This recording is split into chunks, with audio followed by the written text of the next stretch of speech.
Good afternoon, everyone. Welcome. Good afternoon. Good afternoon, Douglas. How are you all today? Great, how are you? Good. Thank you. And thank you for joining us. I apologize for the delay. We were navigating tech. So we appreciate your patience and we'll get started.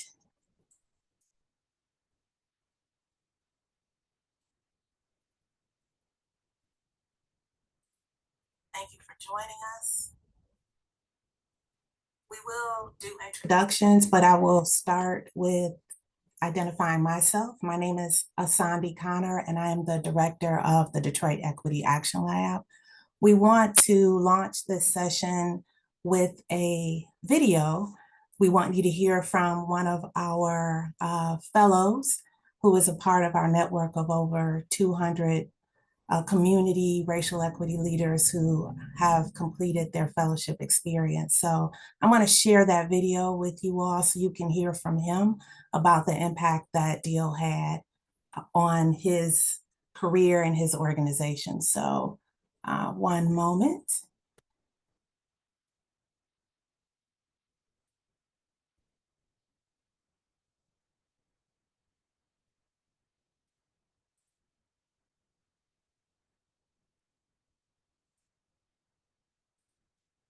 And if you cannot hear, please let me know.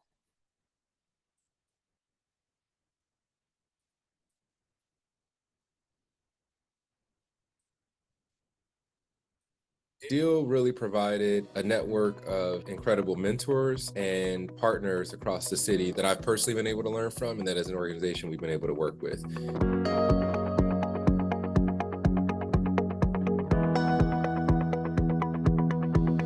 When I came into the Deal Fellowship, I had been working on the Dream Project for about 4 years, I think, maybe 5. However, I was a volunteer, all of our team was. I had another full-time job that was remote and nationally based, and so a lot of my attention was looking at national politics and running distributed campaigns across the country and these sorts of things. Deal came at a really important moment for us when we were sort of trying to step more fully into Dream of Detroit's work. And it just opened up this incredible network of folks who, we may have seen their work or, may have engaged with it on the periphery, but, on a personal level, it just came at a time where I needed to start building those relationships much more thoroughly. And Deal was a real launch pad for that. Each year, as the cohorts have continued, by virtue of Deal being really intentional about bringing all the cohorts together on a regular basis, that network has also expanded for me. I remember just in that moment feeling like, wow, this was kind of a breakthrough for me. These are the folks that I need to be in community with right now. These are the folks I need to be in conversation with while we try to move this work forward. I'd recommend Deal because I think that sustaining and growing the well-coordinated and networked group of folks who are working on sort of long-term racial equity issues in the city is important for us as a movement. And I think Deal has become a really vital sort of movement resource for organizations in Detroit. I'd also recommend it for the personal development that it provides, the level of self-exploration that one has to go through being in relation with other folks who are in the fellowship, as well as, under the guidance of the folks who run the fellowship. Deal really provided a network of incredible mentors and partners across the city that I've personally been able to learn from, and that as an organization we've been able to work with. When I think about people like Mama Lila Cabell, may God rest her, I constantly refer to her comments about what it means to come into community, especially when in the course of our community development work and really making sure that people are coming in with the right spirit, the right respect for our neighbors and for the history of our neighborhood. And so I always try to reference her in that regard whenever I can. I see Deal as kind of a quintessential learning organization, an organization that in my experience is kind of always exploring how do we need to change or adapt the organization to make sure that we're meeting the needs of sort of today's emerging leaders and folks working in this space. So in that regard, I don't think that Deal ever really gets stale. It's kind of always what folks need in that moment, or at least is striving to be. For me, Deal has built a level of trust that I feel confident saying I know it's going to continue being responsive to the needs of folks in this movement, the racial justice and equity movement in the city. And I hope to be able to send, more of our staff through Deal in the future for both the sort of leadership development that it provides, but also the kind of level of political education that they receive. And again, sustaining those partnerships that it opens up.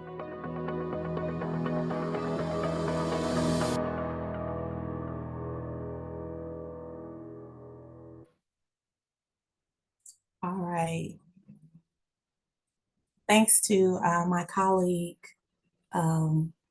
Aisha, who you'll meet in a moment, for suggesting that we start this info session with you hearing from the voice of one of our fellows. So I want to acknowledge that was a great idea. We are going to jump back into what to expect this afternoon, and we will make certain that we wrap up at or before 1 o'clock. So we will hold you to 1 hour as promised. So let's get back into our presentation. I'll share my screen again.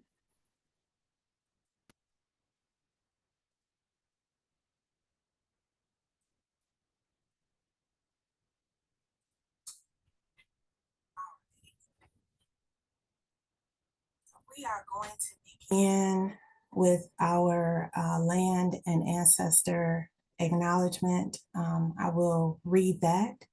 This is one that we borrowed and adapted from Healing by Choice Detroit. And we also start all of our fellowship sessions and gatherings with this land and ancestor acknowledgement. We began by acknowledging and uplifting the history and present of Detroit as Anishinaabe, the people of the Three Fires, Ojibwe, Odawa, and Potawatomi. Detroit is the largest majority Black city in the nation with a long legacy of African diasporic global contributions, which once was the last stop on the Underground Railroad, known by its code name Midnight. Detroit is also neighbor to the US city with the largest concentration of Arab Americans, a border city with historic and growing Latinx communities, and a legacy of Asian American communities and movements. We acknowledge this land, its history, and all the beings seen and unseen, known and unknown as we step into our work on this land, most of us as uninvited guests.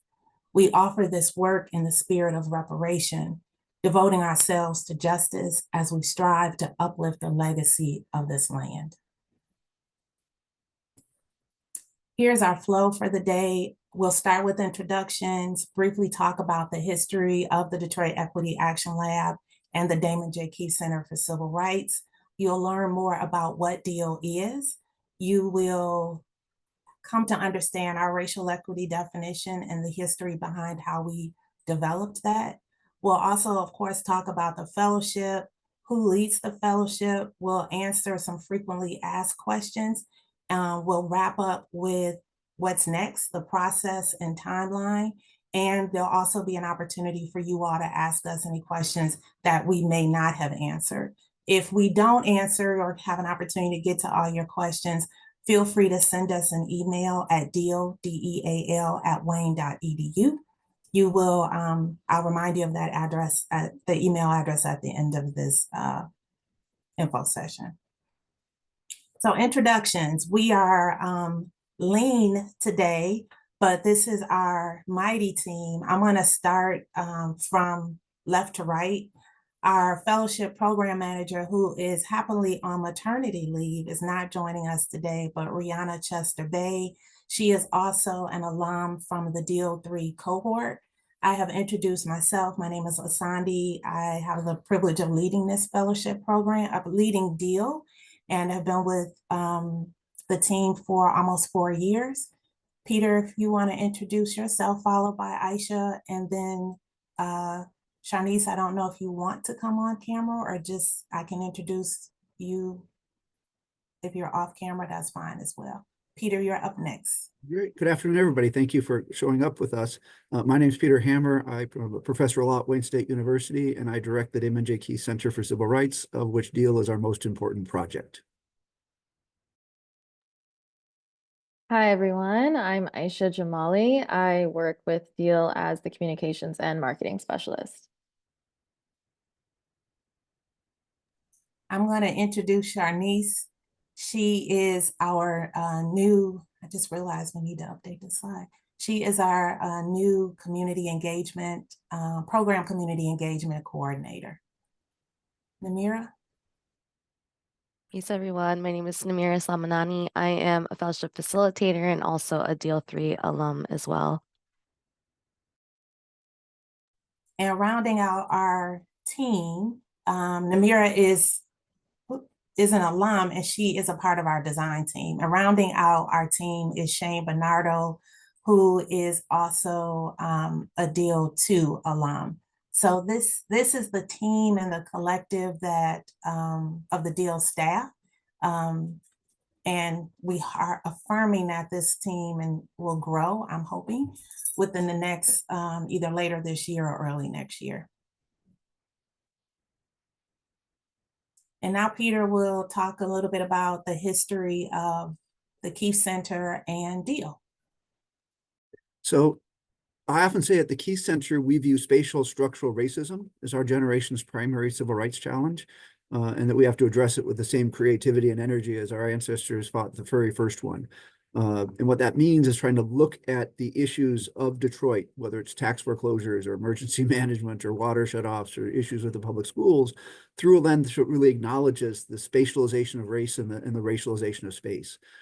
In doing that, you've got to create new knowledge, right? So I often talk about sort of the knowledge, the network, and the narrative, and new understandings. And that knowledge is best done when it is grounded in the lived experience and the wisdom of the people actually doing racial equity work. So we were pitching the idea that we had to create new knowledge. We had to do that, engage with community to Kellogg. Kellogg was looking for ways to increase the bang for their buck. They weren't getting the results that they wanted because they were not sufficiently accounting for spatial structural racism. And they also knew that their grantees and other people doing racial equity work just needed space to grow and to learn and to share. And so those two interests coming together is really what created the DEAL in 2014, if you can believe it. So we've been dealing for a decade now. And that really is the network component, right? How do we have a theory of change that looks at a decentralized network where we can empower the nodes of the network and the fellowship and the collaborative potential of the people doing the work, as Mark Crane was suggesting. And then there's the narrative component of the work. And all these things are blended together. They're not completely separate. But we also do a lot of work with journalism and Martina Guzman. And we're going to be adding a new Detroit Democracy Project. We'll run in parallel with the DEAL. So 10 years, it's hard to believe, but I'll throw it back to you, Asandi. Thank you, Peter. And I appreciate you uplifting the 10 years because I often tell folks that DEAL is not new to this work. We were not birthed out of or a response to the racial reckoning that I would say was elevated in 2020 after George Floyd and Breonna Taylor's murder. So we are not new to this. So it is important for you to know that our commitment to this existed long before March 2020 or 2020. Thank you, Peter. All right, oops. So what we do at our core, the DEAL is really seeks to develop leaders who work to end structural racism in Detroit. And our primary vessel for doing that is through the racial equity leadership development work that we do, the fellowship program that you all are hopefully going to apply for. And through that, we co-create a multiracial and multi-generational network of racial equity leaders. And that multiracial and multi-generational is intentional. And you can see evidence of that in our cohorts. We have had, while the minimum age to apply is 18, we have had fellows who are in their early 20s and have had fellows who are over 70. And they get to share space and learn and grow with and from each other. And that is very intentional and powerful. our role in this is to ensure that we're equipping leaders with the tools and acknowledging that they come with tools, but that we are adding to their toolbox to help them further disrupt racism and create equitable alternatives together. So it is not just about disruption, it is purposeful or intentional disruption so that you are co-creating something else and better that is good for everyone. Aisha? So this is how we at Deal define racial equity. This is a definition that we co-created, and I'll read it and then we can talk about it a little bit more. So how do we define racial equity? Racial equity centers the humanity and dignity of all people, especially Black, Indigenous, and people of color. It begins with acknowledging those historically and systemically harmed by racial hierarchy that perpetuates white supremacy and anti-Blackness. It demands that our communities have the power to replace racist policies, institutions, and culture with a collective commitment toward co-liberation. So to talk about this more, could you go to the next slide, Asandi? Thank you. So what we've done here is really named our values, identified what we see as the problem, and also named what we see as the solution. So in terms of naming our value inside of our racial equity definition, we're talking about centering the humanity and dignity of all people, right? But especially Black, Indigenous, and people of color. And then we talk about what is the problem. I think it was really important for us to name that there is a racial hierarchy that is harming people, and it's perpetuating what we see, one end white supremacy and the other end anti-Blackness. And this reflects the curriculum that is actually a part of the Racial Equity Fellowship. So fellows learn about these systems and they learn about this racial hierarchy and what it perpetuates. And so by naming the problem, we're identifying it, being very clear about what it is. And we're also naming what we see as the solution. And so I think something to point out here in the solution is that we're demanding that our communities have the power, right, to replace these racist policies and institutions and also culture, and replace it with what? And the focus here is this collective commitment toward co-liberation. That is another really big part of the fellowship curriculum, this concept of co-liberation and everyone having a collective commitment, kind of a collective buy-in, and seeing their own role in moving toward that goal. And so this is kind of, the foundation, I think, of a lot of what the curriculum offers. And it's all in our definition of racial equity. And I think it follows along with the curriculum arc and all of that, which you'll hear about later. Thank you, Aisha. Namira, you're up next. Thanks, Asani. So yeah, we just had one of our sessions was yesterday, and we were diving into collaboration. So, what do we do in this racial equity fellowship? We bring together emerging and experienced leaders. So as Asani was saying, really thinking about this multi-generational experience. This fellowship is for both emerging leaders, right, and experienced leaders. And some of the fields that people are coming in from are arts and media, community development, education, environment, food security, healthcare, housing, and other sectors. But the thing that really binds people together is that deep commitment to racial equity, right? So the fellowship experience is free. It is 12 months. So we are starting now at the calendar year, right? January to December. It is multiracial and multi-generational, and we have had 8 cohorts now since 2014. So, it's a 10-year anniversary, but it's been 8 cohorts. So you would be applying to Deal 9. So what are some of the learning objectives, right? We do have this curriculum arc, and we're going to talk about that more, but what will you gain from going through the curriculum together? You will be building out a structural racism analysis, so really having an analysis of what structural racism is. Really thinking about this from a place-based perspective, so having a deepened understanding of structural racism in Detroit and Detroit's specific history of racism, to understand your own racial and racialized identities, so the distinction between the two, to explore multiracial coalitions, both through the practice of it as well as like history and analysis of that, and how white supremacy culture shows up for all racial groups, and then to be able to move from allyship to collaboration and what that looks like in practice as well. You have three kind of buckets as well when we're thinking about the how of doing this, right? We're thinking about that shared understanding, so building that together. It's a shared understanding of racial equity from not just like a personal lens, but the structural lens as well. So really thinking about this from, hey, how is this impacting me? How is this impacting the self kind of perspective, but then from a structural perspective as well. Thinking about skills and tools, we often talk about the metaphorical toolbox, right? What are the tools that we're placing in that toolbox together? We're developing skills and tools needed to disrupt racism and then also create equitable alternatives, right? So it's not just like, hey, if we're disrupting this, right, what does that look like? But what are some other ways of doing this, right? What are some equitable alternatives? And then the relationship building piece. So we're co-creating space with you all, right? The space is not just like lecture the whole time where the facilitators are just speaking.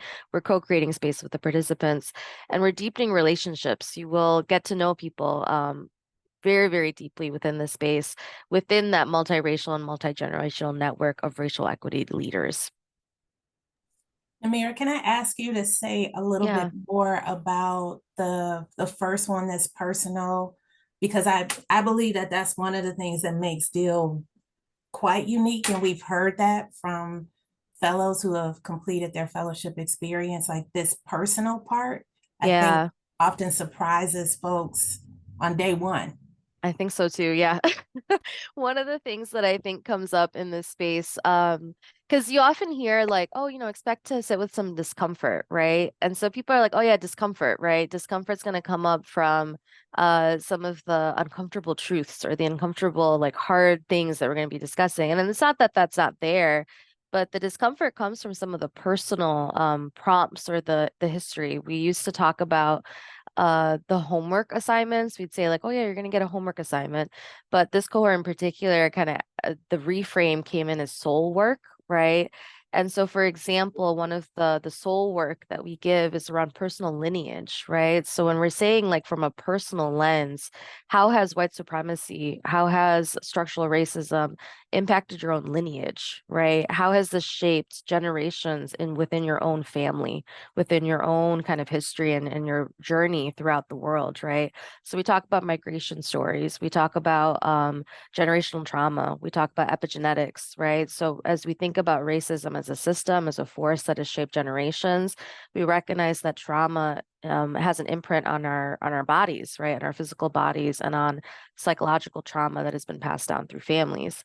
And so as we really think about that relationship piece, the storytelling, what history and research we're asking people to do, it is very much deeply personal. And so the self, right, as we think about the personal being political, that is the site of understanding. And so we start there because we know ourselves, we know when we start there, we're able to really unlock and unpack so much of how these systems are shaping our own understandings of self, as well as our understandings of our communities and how that has shaped our coalitions and our networks, right? And our experience, especially even in Detroit, right? So that is where we really start to unpack the legacies of not just like the trauma, but also the resilience that comes in through communities as well. But it is deeply personal work. And so a lot of fellows, they come in, it's like, I know for myself even, right? When I started Deal, I think it was the first time, and I'd been in movement space for a while at that point, right? But it was the first time where I really had, and Mama Lila, I had the honor of having her as a mentor, to just have her sit down and just be like, tell me about your family. Like, tell me about like, how did you get into this work? Or like, what happened in your own family to like bring you into this space? And I kind of like paused because I'm like, nobody had ever stopped to ask me that question. And so it is deeply, deeply personal work. And sometimes it's, we ask fellows to like use a metaphor, and one of the metaphors that's come up before has been like, oh yeah, I'm looking at a mirror, right? And sometimes, you stare too long at yourself in the mirror and you're like, ooh, that was a little longer than I might have expected. So that is where some of the discomfort can come up in a way that people might not expect. Thank you for saying more about that. No, thanks for the question, Sandy. And here's a quote from Ree around the fellowship experience, right? And so we love being able to bring Ree's voice into this experience, right? Every year we bring together brilliant people with the hope that they will see the intersections in each other's work, develop a plan for collective action, and take over the world, aka dismantle structural racism in Detroit. I'm deeply pleased and surprised by how this cohort took to building those relationships as early on as the in-person orientation. Each cohort, we're always like, oh yeah, this one's our favorite. And that happens every year, but each cohort has its own personality. And we always just love getting to see how each cohort comes together and gets to build together as well. And so this next slide has the curriculum arc, right? And so this curriculum arc, as you notice on the left here, we start out with this politicized and racialized identity. So again, the personal is political, right? So we start out in this place of personal and ancestral connection to liberation. So that's where we begin. We then move into the second part here, which is white supremacist culture, structural racism, and anti-Black racism. Understanding and analysis of the structure is that second part of the curriculum arc. And then this third part of the arc, which is where we're at for Deal 8 right now, is around collaboration and the social change ecosystem. So really landing in a place of what are our gifts and our roles in creating change. So at the top, it says, what is our focus? Our program focuses on racial equity from personal to structural lens. And then here is a quote from Juan Carlos, who was a Deal 6 alum and the founder and strategist at Featherstone, focusing on comms. Deal taught me to unlearn and relearn. It taught me that I have a purpose in liberation. It taught me to understand what white supremacy is, not as a buzzword, but as a tool and a system, and how it is spread across borders. So Sandy, I'll hand it back. I think, am I doing the slide or are you doing the slide? I got it. Okay, I'll hand it back to you. So you've heard about, you got a brief overview of our curriculum, and you got to hear from some of the fellows and from Ree. So the impact, like, yes, we do this work, we pour into and learn from and alongside fellows. And what happens as a result of this is that we are shifting fellows' baseline understanding of racial equity and supporting their journey toward co-liberation. Our fellows can discover more about themselves. They also learn more about Detroit's history, and the deep history of structural racism, while reflecting on leadership and the power that comes from close collaboration.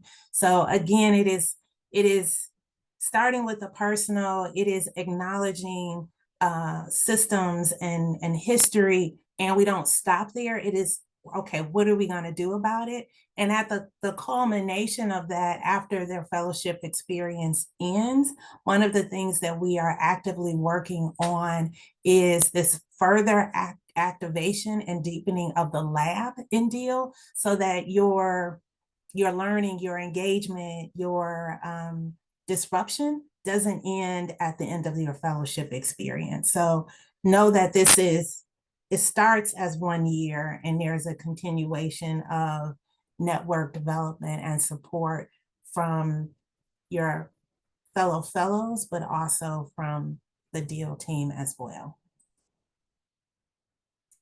We have another quote from Sophia Chu, who was in Deal 6. Deal has allowed me the space to have open dialogue with like-minded persons. It also has given me the permission to broaden my view as to what equity looks like and feels like for others. It puts into perspective the work that is being done by grassroots organizers in the space, which can align and influence the work that I am doing. So again, you all are learning from us, but you're learning from one another, which is also a part of the magic. And sometimes out of that, there are collaborations or conversations that may not have happened otherwise as a result from participating in Deal. Who leads the fellowship? We talked about Brianna, who we affectionately call Ree. She is the person that really leads the fellowship program as the manager. That fellowship Sessions are also co-facilitated by our design team. You've met Namira. Shane is also a part of that design team. And occasionally we expand our design team when we need more capacity. So that includes right now Maya Williams, who is a Deal 6 fellow.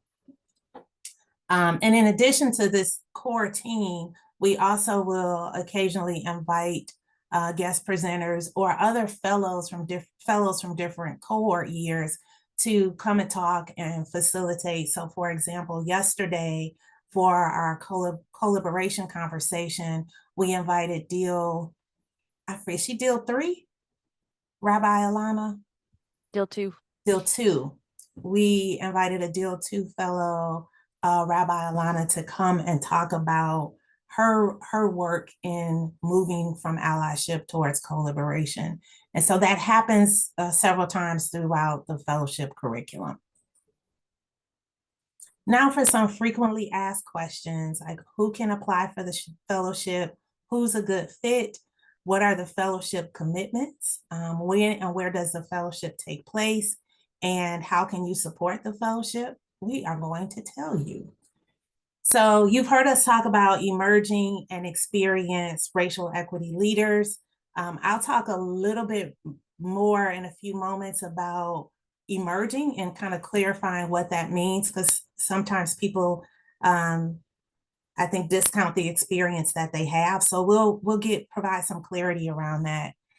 It is also for those who are working or volunteering. So you do not have to be an employee or on staff at an organization. You can be a volunteer, either at an organization or just doing the work in your own community. It does not need to be a formal relationship with an organization.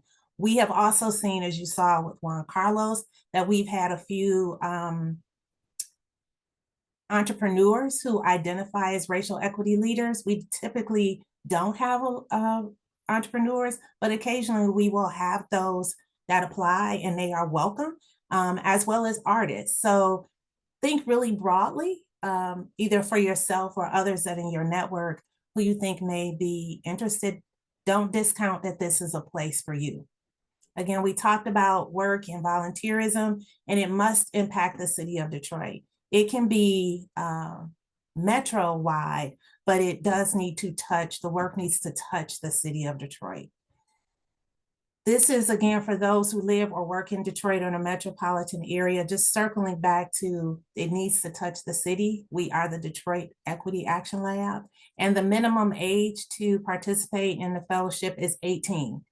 There are no other requirements around education, degree, 18, and be an emerging and experienced racial equity leader. These are qualities or characteristics that we identified of folks who tend to really do well in the fellowship, and also, I think, walk away with the most benefit and value from their experience. We already mentioned having a deep personal commitment to racial equity. Also, what's important is being a critical thinker and being respectful of and open to different perspectives that you'll hear from your fellow fellows. Actively challenging the status quo and dominant narratives.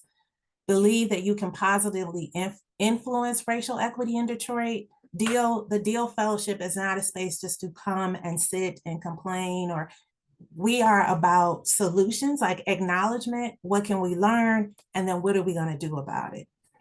Understanding of you show up with some understanding of racial equity, and you have a desire to join this network. I talked about there being a network of over 200 racial equity leaders who have gone through Deal. And Namira previously mentioned this willingness to sit with discomfort. We intentionally, may have heard this language about we create a safe space. We have shifted that, and while we certainly will do our best to ensure there's no physical harm, we think that sometimes that can give the impression to folks that they won't feel uncomfortable, they won't be jarred. And we believe that sometimes when you feel uncomfortable in this jarring space, that those are opportunities and moments for you to learn and grow. So while we will not cause you any intentional harm, we also don't want to give you the sense that this is going to be a walk in the park and we're going to just, oh, it's DEI. That is not what we do at DEAL. In terms of commitment and really expectations, we expect you to be present, like not just physically present, but be there, to engage in reflection and self-assessment and action for change, to co-create a culture of dialogue. So while we are facilitating the fellowship, you all are also responsible as fellows for that culture of dialogue. Be willing to learn and experiment. Sometimes, even though we have this curriculum, we might tweak or refine things, and almost every cohort, I feel like we're trying something new and different, and we want you to be open to do the same. Trust and respect our team's expertise. We are not saying that we have all the answers. Let me be really clear about that. But we are showing up with expertise, just like you all are bringing your expertise. And we want you to share that expertise in fellowship sessions. Bring your perspective and bring other resources that you have that we may not be aware of, or your fellow fellows may not be aware of. And at the end of your fellowship experience, we want you to stay connected and continue to build relationships across cohorts. For attendance, while this is a free fellowship program, attendance is, we take it very seriously. We do take attendance at every fellowship session, because if you miss any part, if you miss more than a couple of sessions, you really are going to miss, it really impacts your ability to walk away with the depth of the full experience of what this fellowship can offer. The January orientation, which is 2 days and is in person, is January 9th and 10th. It is mandatory. So if you already know that you're not available, then I would encourage you not to apply for DEAL 9 and consider applying for the DEAL 10th cohort. That application will open again next August. Wow, August 1st, 2025. So again, that orientation, which is in person, is mandatory. The other expectation, which seems obvious, but we need to state it, is that we expect you to communicate when you're going to be absent and if you're going to be late, or if you even need to leave early. We understand many of our fellows are working inside organizations, and that sometimes things come up, life happens. Just communicate that to us. You are allowed 3 absences. If a fellow is absent misses more than 3 sessions, then they will be withdrawn from the fellowship and may be invited to attend the next cohort. So again, the 4th absence will result in dismissal from the fellowship program. When and where does the fellowship take place? Our fellowship sessions, our main sessions are monthly on every 2nd Thursday. The orientation and other select sessions, I think there are 2 other sessions, I believe, that are 2 days. So they would be a Thursday and a Friday. I forget at the moment. I know one is in March. The other I forgot when the other one is, but I believe there's a total of 3 sessions, including the orientation, that are a Thursday and a Friday.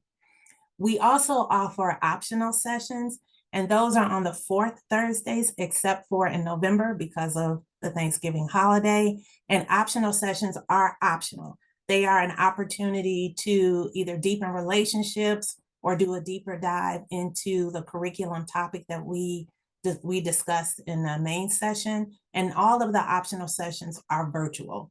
And they are typically scheduled from 10 to 3, but usually wrap up around 1 o'clock or noon. This fellowship is hybrid. However, most of our fellowship sessions are in person. Again, I said the optional sessions are all virtual. So of our 12 fellowship sessions that happen, I believe 9 of them are in person. So most of them are in person. We have only met in Detroit, and we do our best to try to meet centrally in Detroit. So we try to make it as convenient as possible. The in-person sessions are from 8:30 to 5 p.m. and we start at 8:30 with breakfast and then really kick off the session at 9 o'clock. But 8:30 is an opportunity for you to come, grab food, spend some time relationship building with the fellows, with your fellow fellows. I already mentioned a virtual sessions, where the optional sessions are scheduled 10 to 3, but they typically end earlier. But our virtual main sessions, fellowship sessions, are from 10 a.m. to 3 p.m. And we are together that full time. And even though it's 5 hours, fellows do get a 45-minute or 1 hour break. So we don't hold you to Zoom for 5 hours without making sure you get to take care of yourself. The application, hopefully it's a competitive process, and I'm using the word competitive kind of lightly. We do have some criteria that we use to evaluate the application. There are 13 questions on the application. They are limited to 750 characters. So we believe that that gives you adequate space to comprehensively respond, but we don't need to hear your life story. What is important for us when you respond to when you complete the application is that you are giving this your wholehearted effort, that you are thoughtful and that you are answering these questions honestly. There are no right or wrong answers. None of the questions are trick questions. We are not looking for grammar, punctuation, or spelling. We don't care about that. This application is an opportunity for us to get to know you and who you are and how you show up in the work and your experience doing the work. So don't overthink it. Don't overthink it at all. Just answer the question the way that you feel intuitively called to do so. That's what we want. So what is racial equity work? We've learned that some folks are not really clear about that. So we've decided to kind of define that. And I'm going to read our definition of what we mean by racial equity work. The deal defines racial equity work very broadly. We acknowledge that activism and movement work can look different for all of us. This work, like leadership, can occur in the middle, out front, and in the background. The deal values all types of racial equity work, seen and unseen. If you have meaningfully supported or participated in ending structural racism in any way, you have done racial equity work. For example, it is more than protesting or a job title. It is also providing nourishment for the protesters. There are multiple ways to do this work that honor and respect your capacity, time, energy, and other resources. Please do not downplay your experiences. This application is an opportunity to revisit and share it with us. That language is also in the application, so you can see it there. And I believe it is also on our website. So if you need reminders as you are filling out the application of what we mean when we say racial equity work, or you're reflecting on your experience, you can revisit that. And then our definition of racial equity leadership, we have also learned over the past couple of years that we need to provide some clarity around that. The language that I'm going to read is also on the website. It is also in the actual application. The deal welcomes emerging, and for us, that means you may be new to it or growing or rising in your racial equity experience or leadership, and experienced leaders. Your application will be based on your responses rather than your years of experience. So whether you have 5 or 25, that the length of that experience does not matter to us. Leadership is not a title, and it can be formal or informal, a part of your work or as a volunteer. Racial equity leadership, like racial equity work, is not singular. It does not look just one way. How you lead is unique to you. It looks different across organizations and people. You are a leader if you have led all or a part of a process, project, or program or initiative from the front, middle, or in the background. The questions that you will see in the application are intended to help us understand what kind of leader you are and the kind of leader that you aspire to be.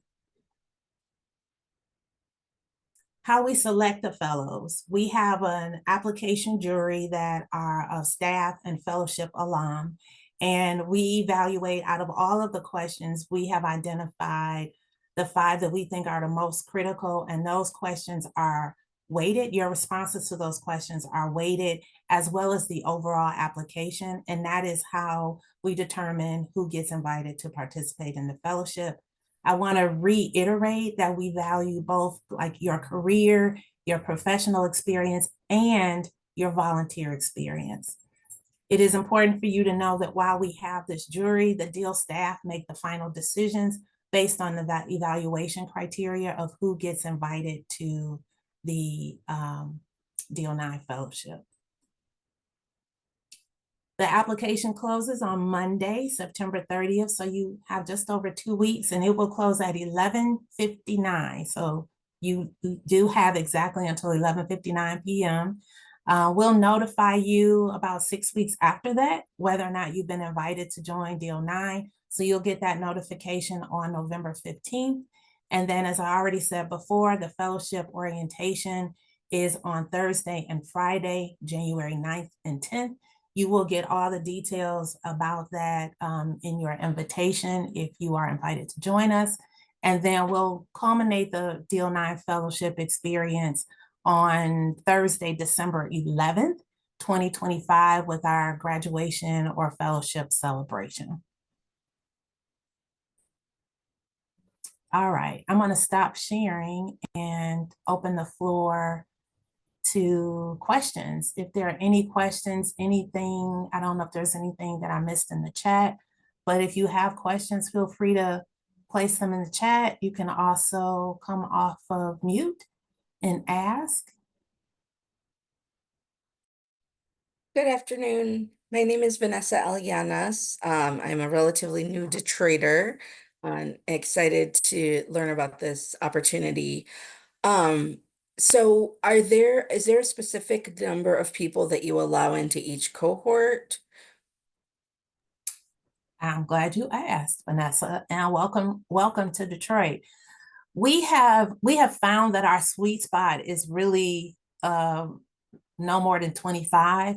We had a capacity to do 30, but we've really found that the smaller size cohort is best. However, if we find that there are just an exceptional number of applicants and we need to exceed 25, then we will certainly do that.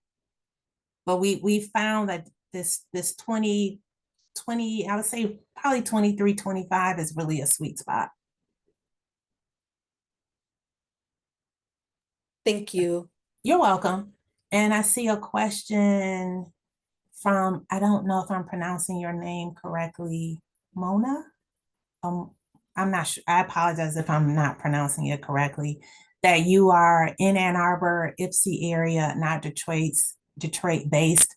Would that factor into your application? So where you live, it is really less about where you live and where your work touches. If your work touches Detroit and impacts Detroit, then apply.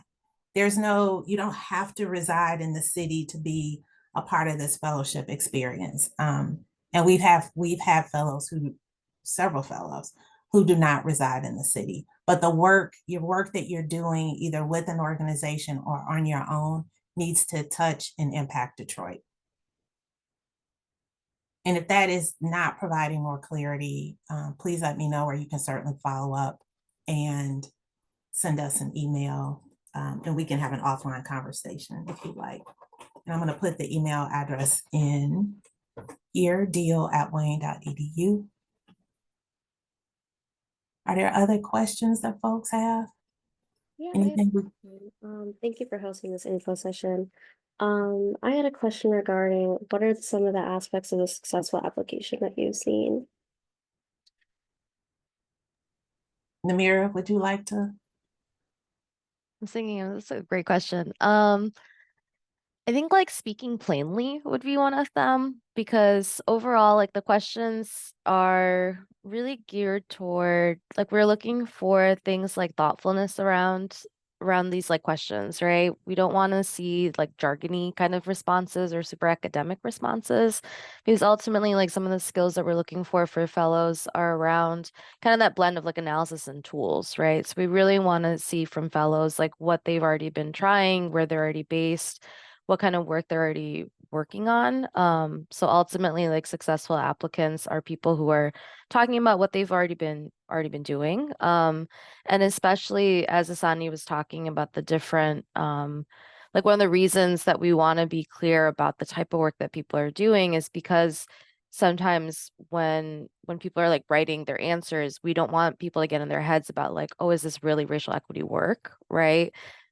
Supporting movement folks is racial equity work, right? Volunteering is racial equity work. And so we don't want this to be a space where people are like, oh, I'm not getting paid for this. Or, if I'm not in an executive director position doing like frontline movement work, that doesn't count, right? So definitely just if you are doing any kind of racial equity work in the city, if you're thinking about movement building, if you're part of any kind of social justice, racial equity stuff, right? Like definitely write about that, speak plainly about it, right? And own what you've done too. Like, don't feel shy about it. Like, own what you've done. I think we've seen, especially like women of color, Black women, like hesitate to name what they have done or feel like, I don't know if it's imposter syndrome or like something that's coming up of like, well, this doesn't really count. So please lean into that and be able to say like, this is what I have done and just speak plainly about it, right? This isn't the time to be shy about it. So definitely lean into that as well. Other things though, Asani, that are coming up? No, where I was hoping you would go, you went. So we're good. Awesome, thank you. You're welcome. Are there any other questions? And again, if you don't have any, we got about 1 more minute. If you don't have any now, but something comes up while you're in the midst of the application, you can email us. We're checking the email every day, so except for the weekends. So you can email us and we will respond promptly to whatever questions that you have. You also can revisit this recording. I would say that your presence today attending, I believe, will be very helpful for you in completing the application. But the recording will be available next week, and you can check it out on our website, but also visit our YouTube channel. Aisha has shared links. And if you want to see the info session that we held in August, it's the same slide deck, but sometimes folks will ask different questions that did not come up this afternoon. You are welcome to watch that as well. That'll be available too. So again, thank you for your time. Thank you for your interest. We look forward to reviewing your applications, and remember September 30th, 11:59 p.m. and have a wonderful Friday and a wonderful weekend. Thank you, you too. Thanks, Bye. everyone. Take care.